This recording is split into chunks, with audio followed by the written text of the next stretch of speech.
प्रधानमंत्री नरेंद्र मोदी आज गुजरात के मोरबी जाएंगे, जहां वो दुर्घटना स्थल का दौरा करेंगे। इस दौरान पीएम मोदी अस्पताल में घायलों से मुलाकात भी करेंगे। पीएम मोदी शाम करीब 4:30 बजे मोरबी पहुंचेंगे और हादसे वाली जगह का दौरा करेंगे। मोरबी में हुए इस हादसे में मरने वालों की संख्या 134 तक पहुंच गई है। इनमें 45 की उम्र 18 साल से कम है। मरने वालों में महिलाओं और बुजुर्गों की संख्या सबसे ज्यादा बताई जा रही है। हादसे के बाद 170 लोगों को रेस्क्यू किया गया, जबकि कई लोगों का इस वक्त अस्पताल में इलाज चल रहा है। एक रोज पहले यानी 31 अक्टूबर को गांधीनगर में पीएम मोदी ने एक हाई लेवल बैठक भी की, जिसमें उन्होंने पीड़ितों को हर संभव मदद पहुंचाने के निर्देश दिए। इसके अलावा मोरबी आज ट्वीट में लिखा है कि जिल और मैं उन परिवारों के प्रति अपनी गहरी संवेदना भेजते हैं जिन्होंने भारत में पुल गिरने के दौरान अपने प्रियजनों को खो दिया। हम भारतीय लोगों के साथ खड़े रहेंगे और उनका समर्थन करते रहेंगे। जो बाइडेन की तरफ से ये ट्वीट किया गया है मोरबी हादसे को लेकर। उधर मोरबी में रेस्क्यू ऑपरेशन फिर से शुरू हो गया है। आपको बता दें कि हादसे के बाद 170 लोगों का रेस्क्यू किया गया, जबकि कई लोगों का अस्पताल में इलाज चल रहा है। मोरबी में पुल टूटने की वजह से जो हादसा हुआ उसमें 134 लोगों की जान चली गई, लेकिन आपको बता दें कि 170 लोगों का सफल रेस्क्यू किया गया। इस वक्त कई घायल ऐसे हैं जिनका वहां के सिविल अस्पताल में इलाज चल रहा है। रेस्क्यू ऑपरेशन फिर से शुरू किया गया है। आज प्रधानमंत्री मोदी भी मोरबी जाने वाले हैं और अस्पताल में जाकर वो घायलों से मुलाकात करेंगे। साथ ही जिस जगह पर यह हादसा हुआ उस जगह पर भी प्रधानमंत्री नरेंद्र मोदी आज पहुंचेंगे।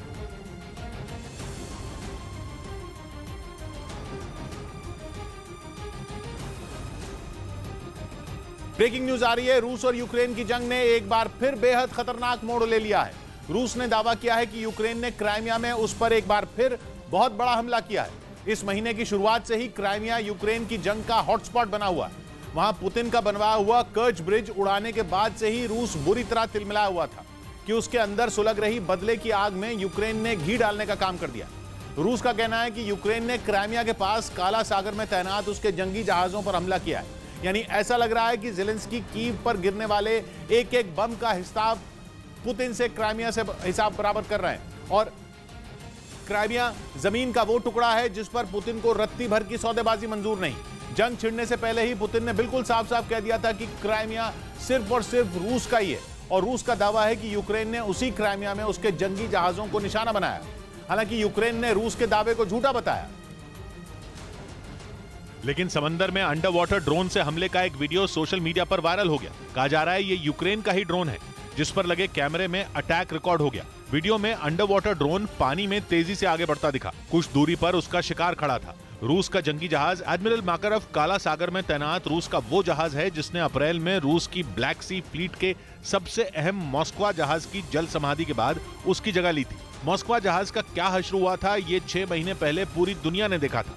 और अब एडमिरल माकारव की बलि लेने के लिए ड्रोन आगे बढ़ रहा था। लेकिन तभी सीन में एक हेलीकॉप्टर की एंट्री हो गई और ड्रोन पर धड़ाधड़ गोलियां बरसनी शुरू हो गई।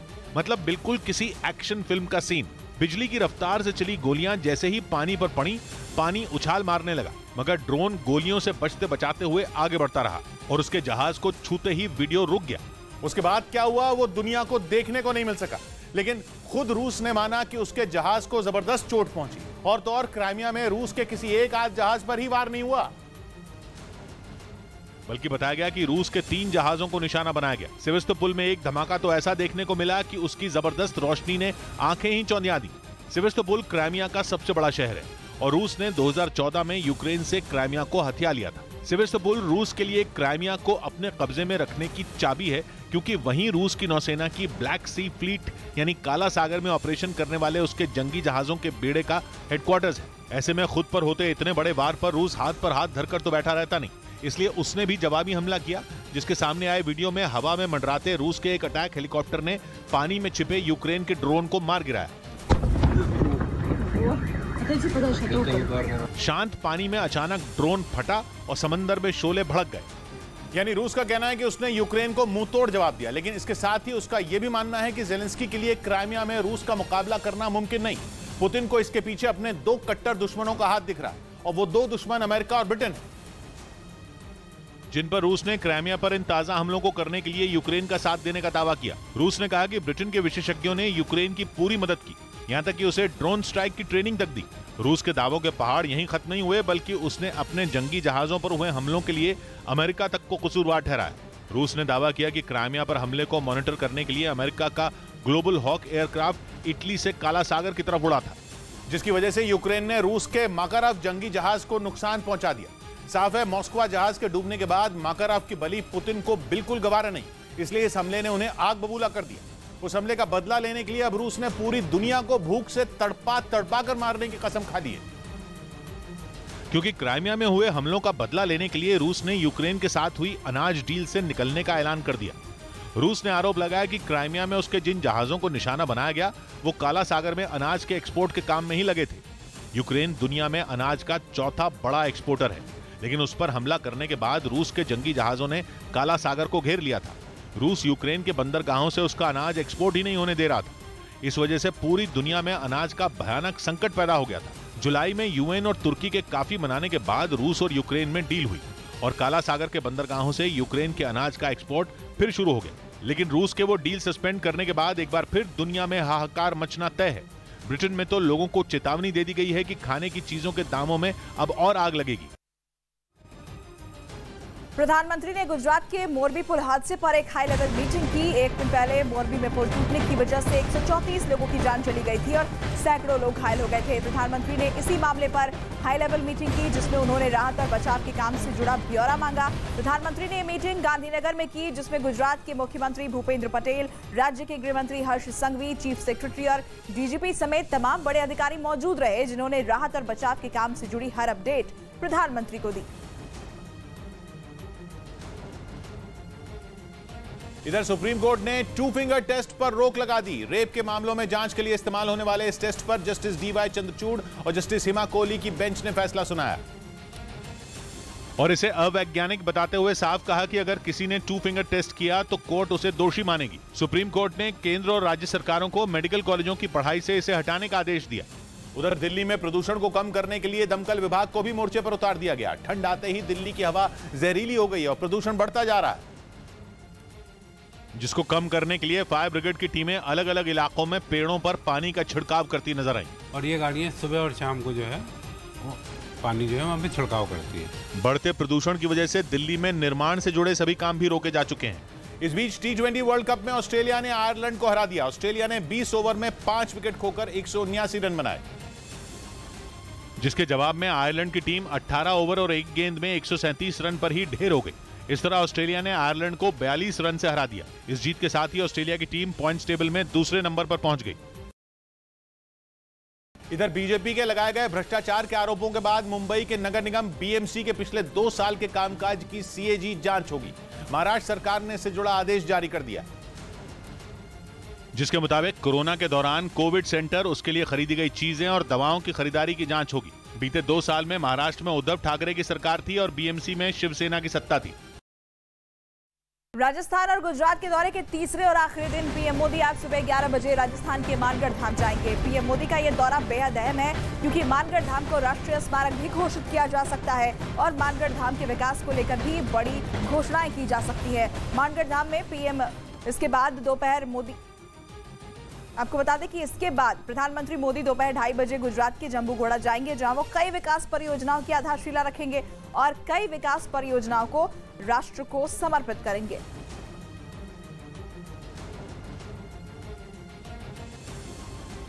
उधर पाकिस्तान में इमरान खान के हकीकी आजादी मार्च में बड़ा हादसा हो गया। वहां इमरान जिस गाड़ी पर बैठकर जुलूस निकाल रहे थे, एक महिला पत्रकार उसी के नीचे आ गई, जिसके बाद गाड़ी से कुचले जाने से उनकी मौत हो गई। सदफ नईम नाम की महिला पत्रकार इमरान का इंटरव्यू लेने की कोशिश कर रही थी। अल्लाह से दुआ करते हैं कि उनको हौसला दे। जानकारी के मुताबिक सदफ नईम इमरान खान की गाड़ी से नीचे गिरी थी। जैसे ही यह हादसा हुआ, इमरान ने अपना आजादी मार्च रोक दिया। इधर दिल्ली के DB गुप्ता रोड इलाके से दिल दहला देने वाला एक वीडियो सामने आया, जिसमें बस ने एक महिला को रौंद डाला। वीडियो में बस महिला के ऊपर से गुजरती हुई नजर आई। घटना के वीडियो में सड़क किनारे एक बस खड़ी दिखाई दी। एक महिला जैसे ही सड़क पर चलते हुए उसके सामने आई, अचानक ड्राइवर ने बस चला दी, जिसकी चपेट में आने की वजह से महिला की मौत हो गई। इसके बाद मामला दर्ज कर पुलिस आरोपी बस ड्राइवर की तलाश में जुट गई है।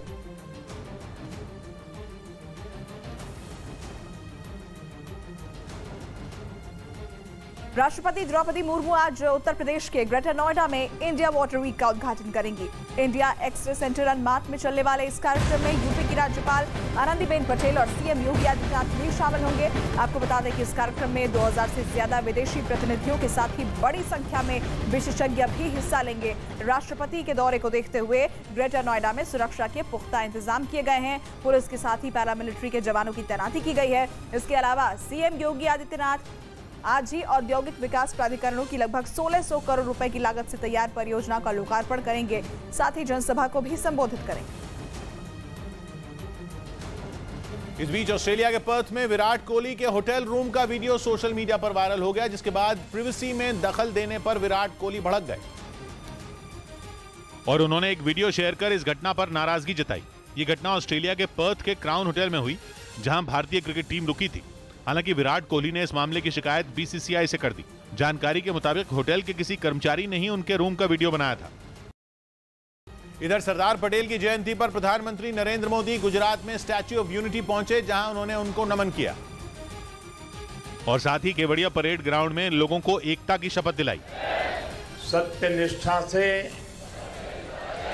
शपथ लेता हूं। इस दौरान पीएम मोदी ने देश के निर्माण में सरदार पटेल के योगदान का जिक्र भी किया।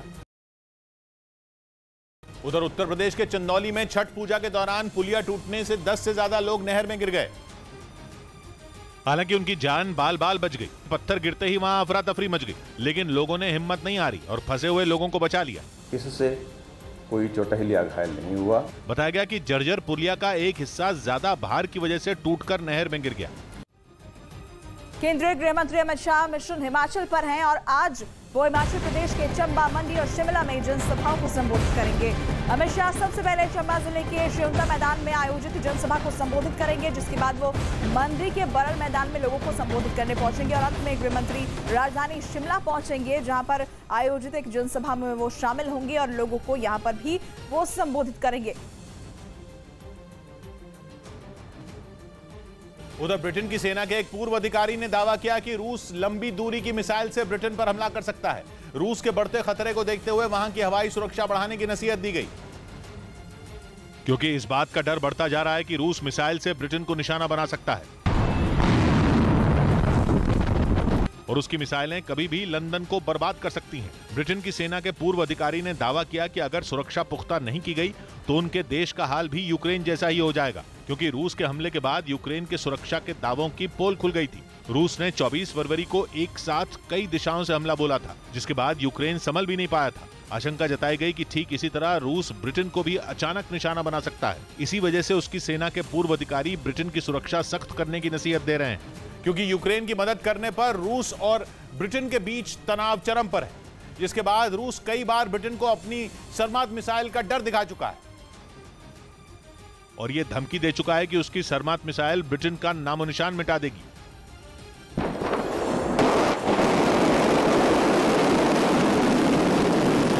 रूस को अपनी इस मिसाइल पर बहुत घमंड है। वो दावा करता है कि सरमात दुनिया की सबसे खतरनाक परमाणु मिसाइल है, जिसकी रेंज 18,000 किलोमीटर है। रूस ये दावा करता है कि सरमात मिसाइल अपने एक ही वार में ब्रिटेन जैसे शक्तिशाली देश को बर्बाद करने की ताकत रखती है और ऐसी ही चेतावनियों के बाद कहा जा रहा है कि ब्रिटेन परमाणु हमले से निपटने की अपनी क्षमता को परखे। इसके लिए ब्रिटेन के टाइप 45 डिस्ट्रॉयर को टेम्स नदी में तैनात करने की सलाह दी गई। साथ ही उस पर सी वाइपर मिसाइल डिफेंस सिस्टम भी लगाने की वकालत की गई, जिससे निकली मिसाइल टारगेट को ढूंढती है, उसका पीछा करती है और फिर उसे मार गिराती है।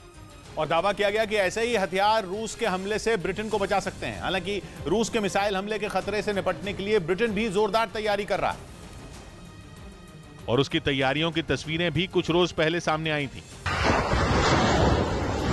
और एक मिलिट्री ड्रिल में ब्रिटेन ने रूस को अपनी खतरनाक मिसाइलों का दम दिखाया था। इस सैन्य अभ्यास में हवा से हवा में मार करने वाली 53 घातक मिसाइलें दागी गई थी। मिलिट्री ड्रिल में ब्रिटेन के लड़ाकू विमान हवा में कई ड्रोन को निशाना बनाते दिखाई दिए। इसके अलावा आसमान में ही कई दूसरे विमानों को भी टारगेट किया गया था। माना जा रहा था कि ब्रिटेन ने अपनी मिलिट्री ड्रिल से पुतिन को ही चेतावनी दी थी, लेकिन अब उसकी सेना के एक पूर्व अधिकारी ज्यादा बड़े खतरे की बात कर रहे हैं, जिससे निपटने के लिए ब्रिटेन को और तगड़े कदम उठाने की जरूरत पड़ेगी। उधर यूक्रेन युद्ध की आड़ में तुर्की ने कुर्द लड़ाकों के सफाए का ऑपरेशन जारी रखा और एक बार फिर उत्तरी इराक में एयर स्ट्राइक की। खबर है कि इस मामले में तुर्की यूरोप को ब्लैकमेल कर रहा है, यूरोप पर इस मामले में कुछ न बोलने का दबाव बना रहा है। क्योंकि अगर इराक में एयर स्ट्राइक का विरोध हुआ तो तुर्की यूरोप के कई काम बिगाड़ सकता है। तुर्की उत्तरी इराक में धड़ाधड़ एयर स्ट्राइक कर रहा है। वो वहां धड़ल्ले से घुस जाता है और अपने टारगेट पर बम बरसा देता है। इराक ने दावा किया कि तुर्की के लड़ाकू विमान 2 दिन पहले फिर से उत्तरी इराक में घुसे और उन्होंने वहां के सिंजर इलाके में बम बरसाए। इराक ने दावा किया कि पिछले 1 महीने में तुर्की की ये 5वीं एयर स्ट्राइक है। तुर्की कुर्द लड़ाकों के खिलाफ लगातार ऑपरेशन चला रहा है। वो ये तो मानता है कि उसके बम उत्तरी इराक में गिरे, लेकिन ये नहीं मान रहा है कि बम रिहायशी इलाकों में गिरे थे। जबकि इराक चीख चीख कर बोल रहा है कि तुर्की की एयर स्ट्राइक में उसके आम लोग मारे जा रहे हैं। क्योंकि इराक का कहना है कि तुर्की ने एयर स्ट्राइक के नाम पर जो बम गिरा है वो केमिकल बम थे, मतलब ऐसे बम जो हवा को इतना जहरीला बना देते हैं कि सांस लेना मुश्किल हो जाए। इराक के इस आरोप को तुर्की ने नहीं माना। लेकिन कुर्द समुदाय से जुड़े आर्टिकल लिखने वाली एक वेबसाइट ने दावा किया कि तुर्की ने उत्तरी इराक में केमिकल बम गिराया था। लेकिन रूस पर वॉर क्राइम का आरोप लगाने वाले यूरोपियन यूनियन ने इस मुद्दे को अपने एजेंडे में शामिल नहीं किया, क्योंकि तुर्की उसे स्वीडन और फिनलैंड के नाम पर ब्लैकमेल कर रहा है।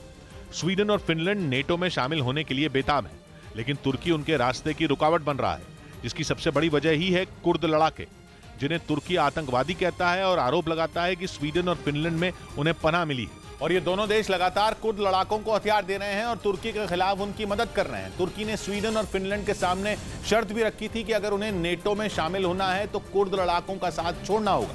मतलब तुर्की कुर्द लड़ाकों का खात्मा करने के लिए कुछ भी करने को तैयार है, जिसकी मिसाल है उत्तरी इराक में लगातार की जा रही एयर स्ट्राइक, जिसकी वजह से तुर्की और इराक का अच्छा भला रिश्ता बिगड़ गया। वैसे तुर्की केवल इराक, ईरान और सीरिया में रह रहे कुर्द लड़ाकों के ही नहीं, बल्कि अपने देश में रह रहे कुर्द समुदाय के लोगों के पीछे भी पड़ा है और अपने पूर्वी इलाके की दरसिम वैली में कुर्द लड़ाकों को मारने के लिए ऑपरेशन चला रहा है, क्योंकि वहां दुनिया भर की कुर्द आबादी के करीब 18% लोग रहते हैं। उसने अपनी सेना के 500 से ज्यादा सैनिकों को दरसिम वैली भेजा है। मतलब तुर्की ने ठान लिया है कि वो कुर्द लड़ाकों को मारने के लिए हर हद, हर सीमा पार करेगा। फिर दूसरे देशों से उसके रिश्ते खराब होते हैं तो हो जाएं। यही नहीं, अब तो बात ब्लैकमेल करने तक पहुंच चुकी है, क्योंकि तुर्की पर आरोप लगा कि वो यूक्रेन जंग के नाम पर रूस पर बरसने वाले यूरोप को धमका रहा है और धीरे धीरे कुर्द लड़ाकों का सफाया कर रहा है। उत्तर प्रदेश के बदायूं में ट्रिपल मर्डर की घटना से हड़कंप मच गया। यहाँ पूर्व ब्लॉक प्रमुख समेत उनकी पत्नी और उनकी मां को गोली मार दी गई। ट्रिपल मर्डर के पीछे आपसी रंजिश बताई जा रही है। घटना के बाद लोगों में आक्रोश देखा गया। सूचना पर पुलिस मामले की जांच में जुट गई है। आरोपियों ने गोली मारकर 3 लोगों को मौत की घाट उतार दिया। आपसी रंजिश ये वजह बताई जा रही है जिसमें ट्रिपल मर्डर की इस वारदात को अंजाम दिया गया। गोली मारकर ब्लॉक प्रमुख, उनकी पत्नी और उनकी मां की हत्या कर दी गई, जिसके बाद से ही इलाके में दहशत का माहौल है। इधर मध्य प्रदेश के जबलपुर में इंडियन मेडिकल एसोसिएशन की बैठक में उस वक्त हंगामा मच गया जब कुछ डॉक्टर आपस में उलझ गए और वो मंच पर ही एक दूसरे के ऊपर थप्पड़ बरसाने लगे। इसके बाद तो आईएमए की बैठक अखाड़ा बन गई। इस दौरान कुछ डॉक्टरों ने उन्हें रोकने की कोशिश भी की, मगर उन्होंने उनकी एक न सुनी। आरोप है कि आईएमए के जिला अध्यक्ष ने भाषण के दौरान कुछ डॉक्टरों के खिलाफ टिप्पणी की, जिसका वहां मौजूद दूसरे डॉक्टर विरोध करने लगे। इसी बीच वो मंच पर चढ़ गए। इसके बाद तो गहमा गहमी इतनी बढ़ गई कि बात मारपीट तक जा पहुंची। जो भी हमारे कानून के तहत, बायलॉज के तहत एक्शन है, उसको निश्चित रूप से लिया जाएगा। डॉक्टरों के बीच भिड़ंत का वीडियो तेजी से वायरल हो गया। इस बीच बेलारूस के एक एक्टिविस्ट ने दावा किया कि रूस और बेलारूस के 30,000 सैनिकों को यूक्रेन 6 घंटे में ही हरा देगा। जंग की शुरुआत में ही रूस ने बेलारूस को लॉन्च पैड की तरह इस्तेमाल किया था। अब भी वो उसकी सेना का बेस बना हुआ है, जहां से यूक्रेन में घुसकर रूसी सेना ने ताबड़तोड़ हमले किए। और अब तो खबर है कि वहां रूस ने अपने सैनिकों का जमावड़ा बढ़ा दिया है। रूस के हजारों सैनिक बेलारूस पहुंच गए। इसके साथ ही उसकी सेना के सैकड़ों टैंक और बख्तरबंद गाड़ियां भी वहां जमा हो गई हैं। माना जा रहा है कि रूस जल्द ही कीव पर एक बड़ा हमला करने वाला है, क्योंकि ईरान के ड्रोन की मार से बदहाल कीव को हथियाना रूस को आसान लग रहा है और बेलारूस तो पूरी तरह उसके साथ खड़ा है। उसने न केवल अपनी जमीन पुतिन के कदमों में बिछा रखी है, बल्कि वो जंग में अपने सैनिकों को भी उतार सकता है। लेकिन दावा किया गया कि दोनों देशों के 30,000 सैनिक भी आ जाएं तो उन्हें 6 घंटे में ही खत्म कर दिया जाएगा। क्योंकि इस बार बेलारूस पहुंची पुतिन की सेना में वो बात नहीं है जैसी जंग की शुरुआत में थी। दावा किया गया कि पुतिन ने जिन लोगों को सैनिक का नाम देकर रूस से भेजा है वो जंग के लिए पूरी तरह तैयार ही नहीं है। और इसी वजह से उन्हें ढेर करने में यूक्रेन की सेना को ज्यादा वक्त नहीं लगेगा। दावा है कि पुतिन ने बेलारूस में जो सेना भेजी उनमें न तो ट्रेन्ड सैनिक हैं और न ही भाड़े के खतरनाक सैनिक, बल्कि रूस के अलग अलग इलाकों से जुटाए गए लोगों को हथियार देकर लड़ने के लिए भेज दिया गया है। दावा किया गया कि रूस से भेजे गए सैनिक अभी ट्रेनिंग ही ले रहे हैं। इसके लिए वहाँ 2 बड़े ट्रेनिंग ग्राउंड तक बनाए गए हैं, जिनमें एक बेलारूस के उत्तर में है तो दूसरा पोलैंड की सीमा के पास बना है। दावा किया गया कि वहाँ रूसी सेना को राइफल चलाने से लेकर हल्के हथियार इस्तेमाल करने की ट्रेनिंग दी जा रही है।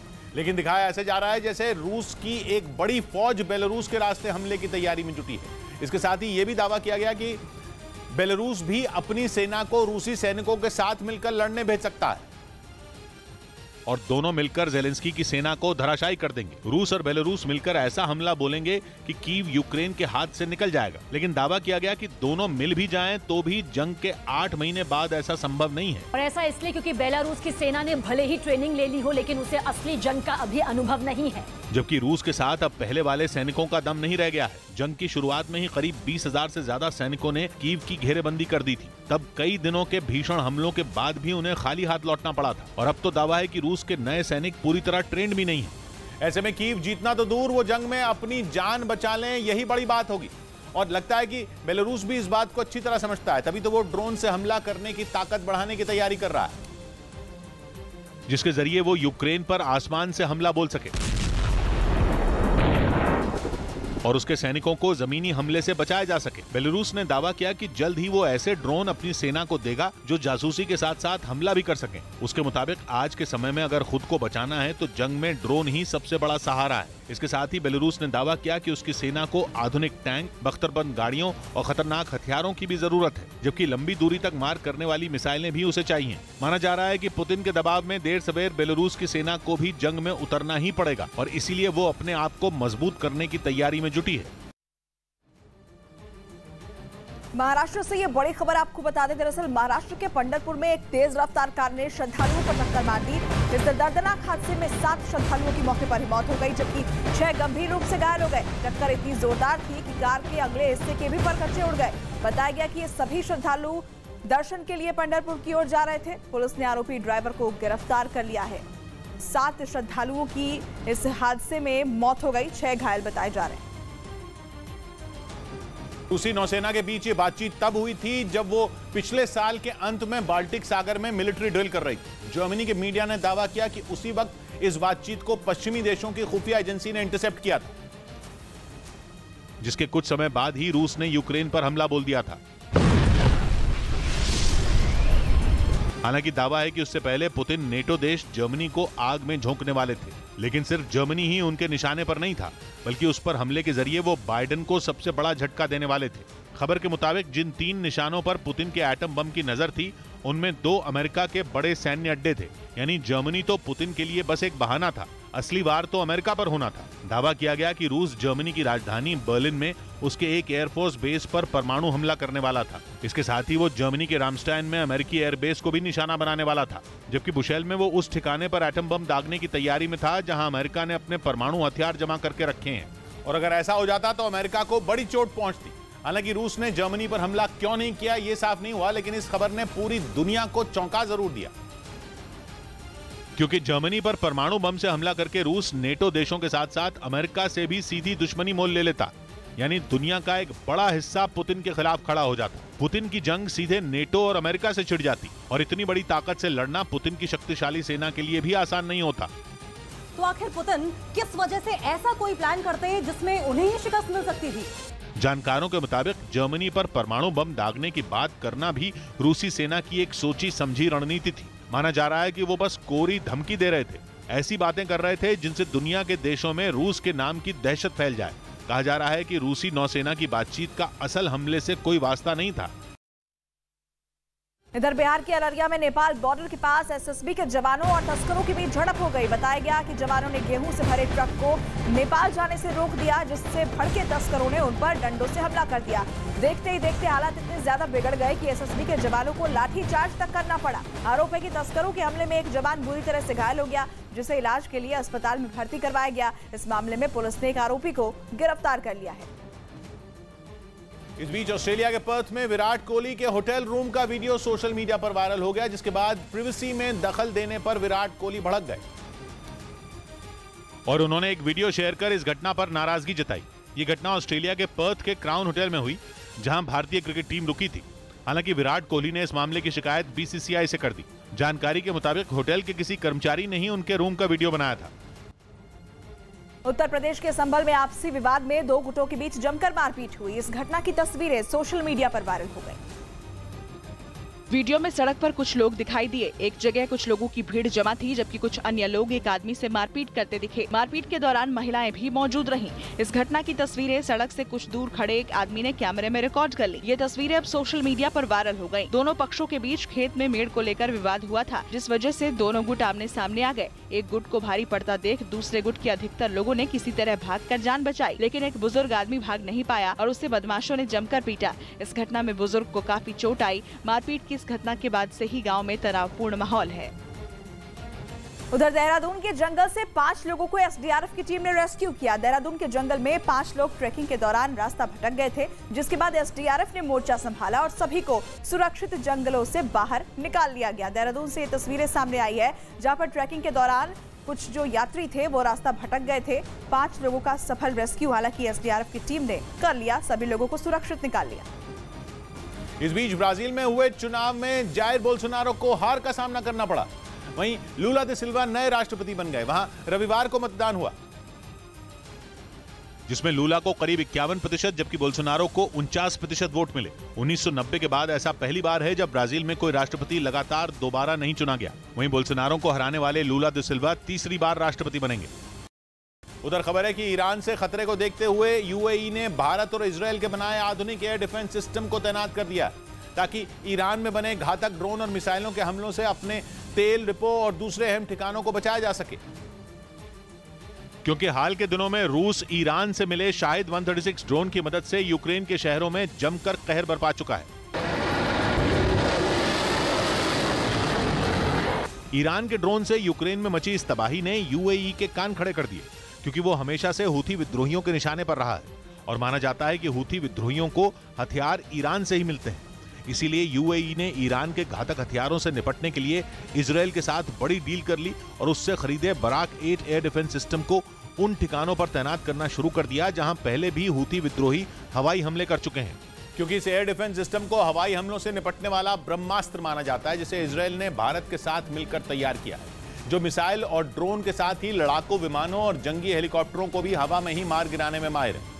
ये 360 डिग्री यानी चारों दिशाओं से दुश्मन पर नजर रखता है और 70 किलोमीटर दूर से आ रहे टारगेट का पता लगा लेता है, जिसके बाद इसकी इंटरसेप्टर मिसाइल करीब 2500 किलोमीटर प्रति घंटा की रफ्तार से उसे तबाह करने के लिए उड़ान भरना शुरू कर देती है। इस एयर डिफेंस सिस्टम में 8 इंटरसेप्टर मिसाइलें लोड रहती हैं, जिन्हें 20 सेकंड के अंदर दागा जा सकता है।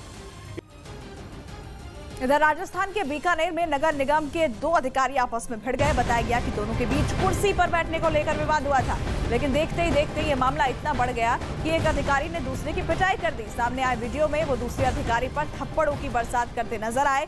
यही नहीं, आरोप है कि वहां मौजूद उनके समर्थकों ने भी अधिकारी की पिटाई की, जबकि वहां खड़ा एक पुलिस वाला झगड़े का वीडियो बनाता रहा। हालांकि दूसरे लोगों ने किसी तरह से झगड़े को शांत करवाया।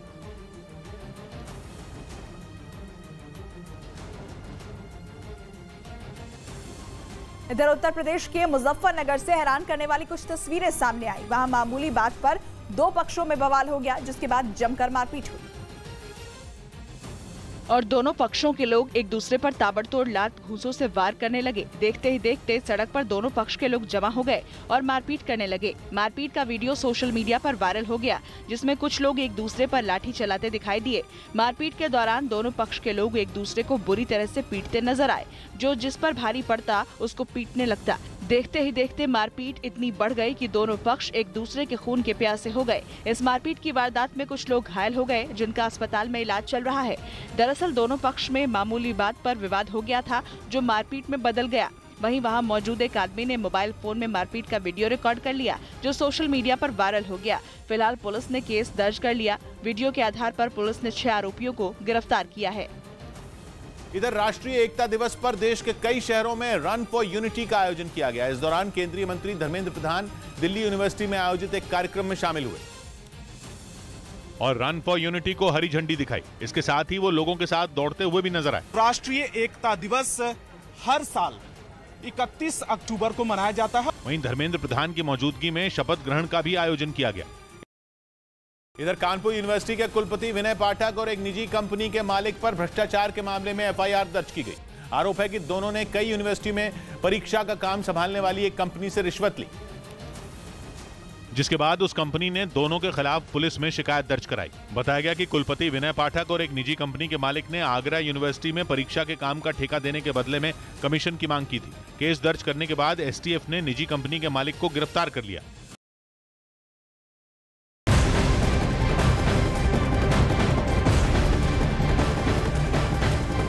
दिल्ली में कस्टम विभाग ने नशे के खिलाफ बड़ी कार्रवाई की। आपको बता दें कि यहाँ कस्टम विभाग ने एक विदेशी हवाई यात्री को पकड़ा, जिसके पास से करीब 70 करोड़ रुपए के ड्रग्स बरामद हुए हैं। तो वहीं दूसरी तरफ दिल्ली के द्वारका में पुलिस ने 2 अफ्रीकी ड्रग तस्कर को गिरफ्तार किया। इनके पास से भी करीब 6 करोड़ रुपए के ड्रग्स बरामद किए गए हैं। ड्रग्स के खिलाफ कार्रवाई देखने को मिली है। दिल्ली में 2 अलग अलग जगहों पर एक जगह से 70 करोड़ का ड्रग्स बरामद किया गया, जबकि दूसरी तरफ 6 करोड़ की कीमत के ड्रग्स बरामद हुए हैं। उधर जम्मू कश्मीर में आईएसआई के आतंकी हमलों की साजिश का पर्दाफाश हो गया। इस आतंकी साजिश की खुफिया रिपोर्ट की एक्सक्लूसिव कॉपी न्यूज 18 के हाथ भी लगी, जिसमें भारतीय सीमा में घुसपैठ बढ़ाने की प्लानिंग का जिक्र है। खुफिया रिपोर्ट के मुताबिक आईएसआई ने एलओसी के पास बैठक की और ज्यादा से ज्यादा आतंकवादियों को भारतीय सीमा में घुसपैठ करने को कहा। बताया गया कि पाकिस्तान में हालात सही न होने की वजह से ध्यान भटकाने के लिए आईएसआई ने ऐसी साजिश रची। उत्तर प्रदेश के अमेठी रेलवे स्टेशन पर हादसा हो गया। एक बुजुर्ग महिला चलती ट्रेन से गिर गई, हालांकि उन्हें एक टीसी ने बचा लिया। अमेठी रेलवे स्टेशन पर एक बुजुर्ग महिला चलती ट्रेन पर चढ़ने की कोशिश कर रही थी। अचानक उसका पैर फिसल गया और वो नीचे गिर गई। वो ट्रेन के नीचे जाने लगी। अचानक हुए इस हादसे से सभी लोग चौंक गए। हालांकि इसी दौरान सामने ड्यूटी कर रहे एक टीसी की नजर महिला पर पड़ी। वो दौड़कर आए और महिला को बाहर खींचा। इस कोशिश में टीसी को खुद भी चोट आई। इस घटना की तस्वीरें स्टेशन पर लगे सीसीटीवी कैमरे में रिकॉर्ड हो गई। गाड़ी मूव किया तो एक लेडी गेट के सामने स्लिप होकर गिर रही थी, तो उसी को जब मैंने देखा तो तुरंत तेजी से दौड़ करके उसको मैंने खींचा। उसी में मैं भी थोड़ा स्लिप हो गया। महिला पंजाब मेल में सफर कर रही थी। वो अमेठी स्टेशन पर कुछ सामान लेने के लिए उतरी थी, तभी ट्रेन चल दी। इससे घबराकर महिला तेजी से ट्रेन पर चढ़ने की कोशिश करने लगी, तभी ये हादसा हो गया। इस हादसे की वजह से महिला को भी चोट आई। हालांकि बाद में रेलवे स्टाफ ने ट्रेन को रुकवाकर महिला को उनकी सीट पर बिठा दिया। इस बीच पश्चिमी मीडिया ने दावा किया कि यूक्रेन को हथियारों की मदद करने के बाद ब्रिटेन खुद खतरे में पड़ गया है। बताया गया कि ब्रिटेन की सेना में एंटी टैंक मिसाइलों की कमी हो गई है, क्योंकि उसने भारी संख्या में मिसाइलें यूक्रेन को भेज दी। इन्हीं के दम पर जेलेंस्की के जवान जंग में रूस को भारी नुकसान पहुंचाने का दावा करते आए हैं। लेकिन अब जब ब्रिटेन के पास ही इनकी कमी हो गई तो उसके ऊपर खतरा मंडराने लगा, क्योंकि पुतिन पहले ही यूक्रेन को हथियारों की मदद करने वाले देशों को धमकी दे चुके हैं। मतलब अगर सच में पुतिन ने पश्चिमी देशों पर कहर बरपाने की ठान ली तो ब्रिटेन मुसीबत में पड़ सकता है। दावा है कि ब्रिटेन ने 7000 के करीब एंटी टैंक मिसाइलें यूक्रेन को भेजी हैं। असल में जंग शुरू होने के बाद से ब्रिटेन लगातार यूक्रेन को हथियारों की सप्लाई करता आया है। लेकिन खबर है कि इसी वजह से वो खुद मुसीबत में पड़ गया है। अब ब्रिटेन को जल्द से जल्द अपनी सेना को हथियारों से लैस करना होगा। लेकिन जंग के बीच तुरंत ऐसा कर पाना संभव नहीं होगा, क्योंकि दुनिया के बाकी देश भी लगातार यूक्रेन को लड़ने के लिए मदद भेजते आए हैं। ऐसे में उनके पास भी हथियारों का स्टॉक कम होगा। मतलब ब्रिटेन को हथियारों की सप्लाई करना किसी चुनौती से कम नहीं है। दावा है कि ब्रिटेन ने अब तक जो हथियार यूक्रेन को दिए हैं उनमें 120 बख्तरबंद गाड़ियां, सैकड़ों आधुनिक राइफलें और तोप, जबकि कई आधुनिक ड्रोन शामिल हैं। और यही वजह है कि पुतिन ब्रिटेन को यूक्रेन की मदद करने के लिए हमेशा से चेतावनी देते आए हैं। ब्रिटेन पर आरोप लगते रहे हैं कि उसके ड्रोन की मदद से जेलेंस्की के सैनिक लगातार रूसी फौज पर हमले कर उसे नुकसान पहुंचा रहे हैं। यही नहीं, रूस तो यहां तक आरोप लगाता रहा है कि ब्रिटेन ने यूक्रेन के सैनिकों को ट्रेनिंग दी है, जिसकी वजह से जेलेंस्की के सैनिक और घातक हुए हैं। और उन्होंने चुन चुनकर रूस के सैनिकों पर ताबड़तोड़ हमले किए हैं, जिनमें रूस को भारी नुकसान उठाना पड़ा है। दावा है कि कई इलाकों में तो यूक्रेन के सैनिक ब्रिटेन के ड्रोन का इस्तेमाल कर बमबारी कर रहे हैं। रूस ने काला सागर में उसके बेड़े में शामिल जहाजों पर हमले के लिए भी ब्रिटेन को सीधे तौर पर जिम्मेदार ठहराया था। रूस का आरोप था कि ब्रिटेन के ड्रोन की मदद से यूक्रेन ने हमला किया। हालांकि खबर है कि इस पर ब्रिटेन की तरफ से रूस को कोई जवाब नहीं दिया गया। इधर गुजरात के मोरबी में हुए पुल हादसे की जानकारी मिलते ही एनडीआरएफ की टीम ने जोर शोर से रेस्क्यू ऑपरेशन चलाया। एनडीआरएफ ने लोगों को एक एक कर निकालना शुरू कर दिया। लोगों को बचाने के लिए रात से ही रेस्क्यू ऑपरेशन चलाया गया। गोताखोरों की कई टीम पानी में उतारी गई। इस दौरान नदी के ऊपर लोगों का सामान भी तैरता हुआ दिखाई दिया। किसी की चप्पल पड़ी हुई दिखाई दे रही है, किसी के मोजे पड़े दिखाई दे रहे हैं। एनडीआरएफ और गोताखोरों की मदद के लिए सेना और नौसेना की भी तैनाती की गई। जानकारी के मुताबिक जहां से पुल टूटा वहां नदी करीब 30 फीट गहरी है। अगर कोई फंसा हुआ है या जो शव वहां पर है उन्हें निकाले जाने की है। हादसे की खबर मिलते ही गुजरात के मुख्यमंत्री भूपेंद्र पटेल भी वहां पहुंच गए और आला अधिकारियों से रेस्क्यू ऑपरेशन की जानकारी ली। इस हादसे में मरने वालों में कई बच्चे भी शामिल हैं। उत्तर प्रदेश के चित्रकूट में बच्चा चोरी के शक में लोगों ने एक आदमी की जमकर पिटाई कर दी। इस घटना का वीडियो सोशल मीडिया पर वायरल हो गया। वीडियो में एक आदमी सड़क पर बैठा दिखाई दिया। उसके आसपास लोगों की भीड़ जमा थी। इतने में एक महिला ने आदमी को चप्पल से मारा, तभी दूसरी महिला ने भी उस पर चप्पल चलाई। इतने में तीसरी महिला आई, उसने तो बाल पकड़कर थप्पड़ बरसाना शुरू कर दिया। भीड़ में मौजूद एक बच्ची ने भी आदमी पर चप्पल बरसाए। इस दौरान आसपास के लोग तमाशबीन बने रहे। भीड़ में मौजूद एक आदमी ने पूरी घटना को कैमरे में रिकॉर्ड कर लिया, जिसका वीडियो सोशल मीडिया पर वायरल हो गया। एक आदमी मानिकपुर स्टेशन पर ट्रेन पकड़ने आया था। उसने आरोप लगाया कि आदमी ने उसकी 7 साल की बेटी का अपहरण करने की कोशिश की। तभी बच्ची ने शोर मचाना शुरू कर दिया और लोगों ने उस आदमी को पकड़ लिया। फिलहाल पुलिस ने आरोपी को हिरासत में ले लिया है और घटना की जांच कर रही है। उत्तर प्रदेश के कानपुर से चौंकाने वाला एक वीडियो सामने आया। वहां चोरी के आरोप में एक लड़की के साथ बेरहमी से मारपीट की गई और उसके आधे बाल काट दिए गए, जिसका वीडियो सोशल मीडिया पर वायरल हो गया, जिसमें दिखा कि कुछ लोग उस लड़के के साथ मारपीट करने लगे। इतना ही नहीं, इसके बाद लड़के का आधा सिर गंजा कर उससे उठक बैठक लगवाई गई। आरोप है कि लड़का एक दुकान से कुछ सामान निकाल रहा था। उसी दौरान वहां मौजूद लोगों ने इसे पकड़ लिया, फिर उस लड़के को बेरहमी से पीटा। किसी ने इस घटना का वीडियो अपने फोन में रिकॉर्ड कर लिया, जो सोशल मीडिया पर वायरल हो गया। वहीं मारपीट की सूचना मिलने पर पुलिस मौके पर पहुंची और मामले की जाँच में जुट गयी। इधर गुजरात के मोरबी में हुए पुल हादसे की जानकारी मिलते ही एनडीआरएफ की टीम ने जोर शोर से रेस्क्यू ऑपरेशन चलाया। एनडीआरएफ ने लोगों को एक एक कर निकालना शुरू कर दिया। लोगों को बचाने के लिए रात से ही रेस्क्यू ऑपरेशन चलाया गया। गोताखोरों की कई टीम पानी में उतारी गई। इस दौरान नदी के ऊपर लोगों का सामान भी तैरता हुआ दिखाई दिया। किसी की चप्पल पड़ी हुई दिखाई दे रही है, किसी के मोजे पड़े दिखाई दे रहे हैं। एनडीआरएफ और गोताखोरों की मदद के लिए सेना और नौसेना